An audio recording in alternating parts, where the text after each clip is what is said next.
Está no ar a mais esperada luta entre livros do século. George Orwell versus Aldous Huxley. Mas antes, aperte no pitoco do like, da inscrição e não se esqueça de balançar o badalo para receber a notificação. A notificação! E também não se esqueça de apertar no pitoco da descrição porque tem uma tuia, um mói de livro. Lógico, além desses dois que são o objeto desta luta entre livros. É uma edição especial, é um comparativo subjetivo que tem elementos profundos de subjetividade, né? E a literatura inglesa, nesse período borbulhante que foi o século XX, né? Entre 1932, no caso que foi escrito O Admirável Mundo Novo, e 1949 foi escrito 1984, tratando de um futuro previsto, especulado, em 1984. O objetivo desse comparativo, dessa luta livre entre livros completamente desigual, lógico, desigual no aspecto que você pode gostar mais de um e o outro pode gostar mais de outro. E é injusto, porque, enfim, trata-se de literatura. Mas eu apliquei os meus critérios e, dentre os critérios, está o escopo, o objetivo desse comparativo. O objetivo, então, portanto, é a análise, é a crítica da filosoficidade da obra. E o que eu quero dizer com filosoficidade da obra? Eu quero dizer filosoficidade da obra. São 7 critérios. Eu falarei os critérios e colocarei aqui os pontos que cada critério vale, porque também é abstrato, como tudo nesse canal. Enfim. É abstrato. Não, nem tudo nesse canal é abstrato. Tem coisas concretas também. E há mistos entre concreto e abstrato. Pois bem, diversidade de recursos imaginativos.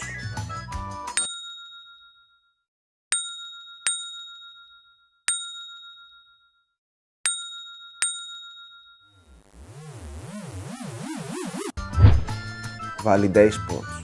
10 pontos. Simples número 10. Diversidade de recursos imaginativos é muito subjetivo. Mas qual é o que te traz um número maior de imagens? Visuais. Em Admirável Mundo Novo, temos um futuro onde há um excesso de hedonismo, onde há um excesso de prazer.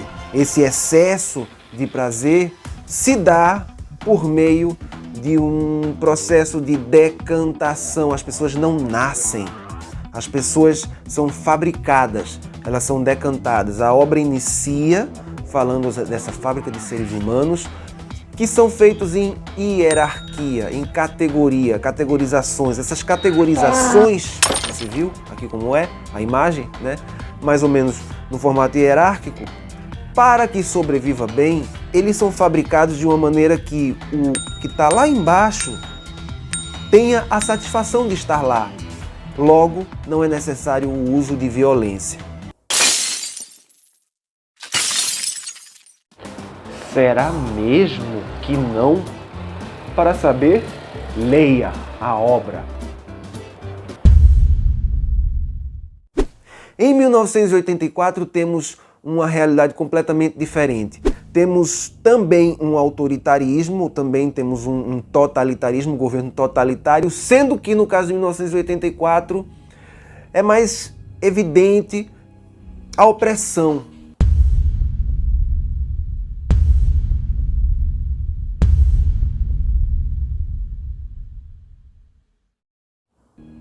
Do mais forte. E a vigilância, né, no caso.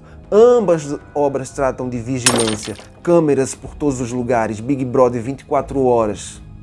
É uma vida de cão. É uma vida de cão no sentido pejorativo mesmo, porque, enfim, eu gosto de cães. Então, os cães são felizes. Mas, assim, vida de cão no sentido pejorativo, né?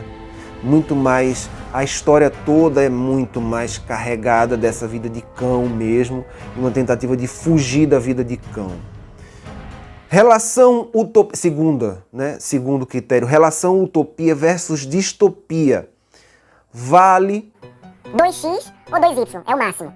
Se for x, vai de menos 2x até 2x, né? Do negativo, menos 2x, menos x, 0, 2x e x. Se for y, a mesma coisa, de menos 2y até y. Por quê? Porque estamos tratando de duas antíteses. Né?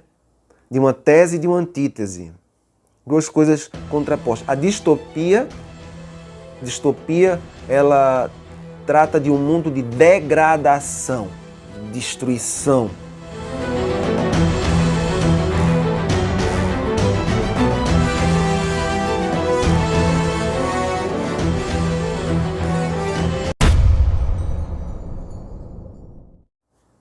Agora, a utopia seria o ideal, a união, onde tudo se reúne em torno de uma coisa e uma espécie de felicidade nessa união completa, um ideal, é um sonho. É aquilo que você sonha sempre e nunca consegue, em geral.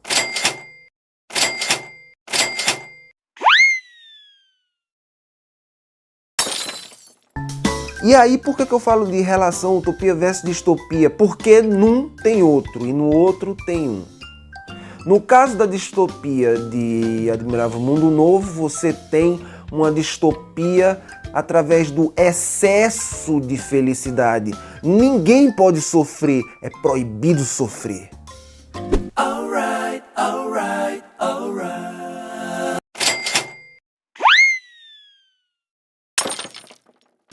É proibido sentir dor e para isso existe o soma. E isso parece um pouco com a realidade benzodiazepínica moderna. E terceiro critério é o nível de distorção de valores sociais, que vai de menos 70 graus a mais 70 graus Celsius. Para acelerar o vídeo e para não ficar muito longo, até porque eu não vou fazer aqui um resumo da obra, porque você tem que ler a obra para você não ficar acreditando em tudo que um canal de YouTube diz. Então vamos logo ao quarto nível, ao quarto critério. O quarto critério é o nível de distorção do senso comum de realidade. E os dois empatam nesse sentido, só que de maneira oposta. Como eu falei, os valores são opostos, né? Um por excesso, o outro pela falta. Só que na falta há o excesso e no excesso há a falta. Então ambos aqui ficam a critério do leitor. Leia. Nível de aproximação com o mundo real. Em 1984 já passou. E a gente não viu muito do que acontece em 1984. Mas viu em lugares que a gente não enxerga. Porque a gente não quer enxergar. Porque a gente vive uma realidade fabricada ocidental, mais ou menos como no Admirável Mundo Novo. Mas no Admirável Mundo Real, em 1984, nos anos 80, nos anos 60, enfim.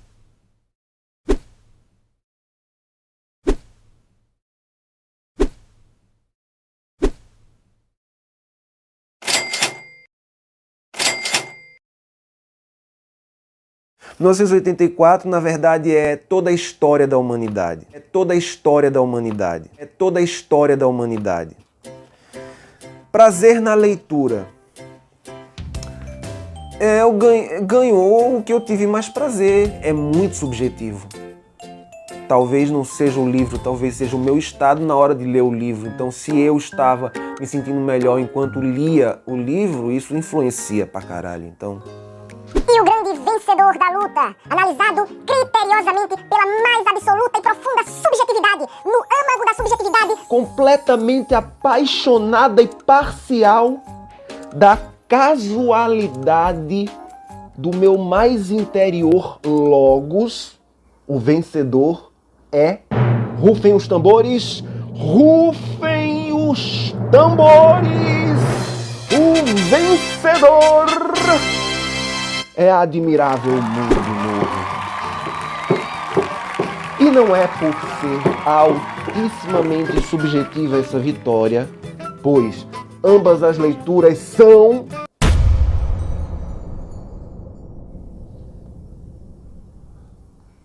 todos os dois são do. Mas, claro, que eu iria sofisticamente e sofisticadamente colocar as minhas razões, embora não sejam racionais. Mas, como eu sempre digo, nem porque não seja racional necessariamente tenha que ser irracional. Porque, para mim, não existe só dualidade. Pois bem, os motivos foram aqui descritos aqui no meu resumo das regras que eu já falei. Como era o objetivo analisar criteriosamente aqui, fazendo um juízo crítico, né? Como eu falei de Kant. Falasse de Kant porra nenhuma, rapaz. Esqueceu, foi? Crítico da filosoficidade da obra, a forma mais variada de distribuição do texto. Ela é mais atrativa aos olhos, a simples mirada, la mirada, o olhar. E você olha e tem páginas preenchidas e tem páginas que não estão preenchidas e tem falas soltas e de repente imprimem uma impressão visual diferente. E vai imprimir o que se não for impressão, seu mané? Um gabiru. Do que seria caso fosse descrito com toda a riqueza de detalhes narrativos. Fácil leitura, hipnótica. Somado a isso, claro que também veio a minha visão do todo, que vai além da obra Admirável Mundo Novo, que é toda a obra do autor, que eu acho mais diversificada, por assim dizer, filosoficamente falando, é uma obra mais diversificada. Ele não só escreve romances, como, por exemplo, na Filosofia Perene, né, onde se faz um estudo de o que eu poderia dizer como arquétipos repetidos no mundo inteiro, de mitologia e espiritualidade e religiões. E ele faz aqui uma comparação e o que é perene, o que seria universal dentro dessa comparação. É um estudo bonito, analisando. E assim, toda a literatura de Aldous Huxley, ela carrega uma distopia, ela, mesmo quando é uma distopia muito intensa, uma utopia dentro da distopia, que é uma antítese e quase, ou talvez absolutamente, contraintuitiva. Ou seja, ele te propõe a infelicidade na obrigação da felicidade ao seu ponto mais extremo, onde ele sempre beira o limite da felicidade humana. E aqui eu faço um comparativo muito interessante com a visão, aqui, Admirável Mundo Novo. Se você for tentar visualizar, eu pensei nos Jetsons. Os Jetsons, você não vê como é lá embaixo. Os prédios, ele tá um prédio aqui, outro prédio aqui, e os carros voam e ficam em cima, voam de um prédio para outro, de um prédio para outro, só no ar. Não existe o solo. O que é que acontece lá embaixo, no solo, onde a gente pisa? Eu vou colocar imagens aí de uma pista. O que acontece na pista dos Jetsons? Existe uma realidade lá embaixo que sustenta essa coisa lá em cima. Quem está sustentando lá embaixo? Quem é o povo que está para poder sustentar esses que estão lá em cima? Então, e outro filme, um filme também que não é nenhum grande filme assim, mas que retrata essa realidade, é o Quinto Elemento, né? Os carros voam também e é tudo no ar. E outros filmes falam sobre isso. E Admirável Mundo Novo, ele traz essa realidade. E ele vai... Só que ele vai mostrando as camadas mesmo. Ele descreve cada uma dessas camadas e como é que se faz para essas inferiores se sentirem satisfeitas na sua condição de Y, na sua condição de inferior. E isso é sutil. E aí mostra muito mais a realidade como está sendo aí apresentado, porque a gente vê um mundo onde o consumo ele nos hipnotiza e não nos faz enxergar o que acontece diante dos nossos olhos.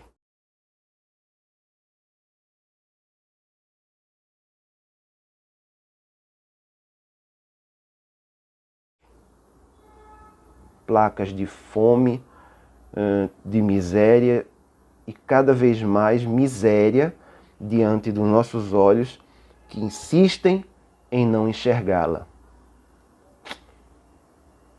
Hoje terminaremos com essa reflexão e com imagens de tela final que remetam a essa reflexão.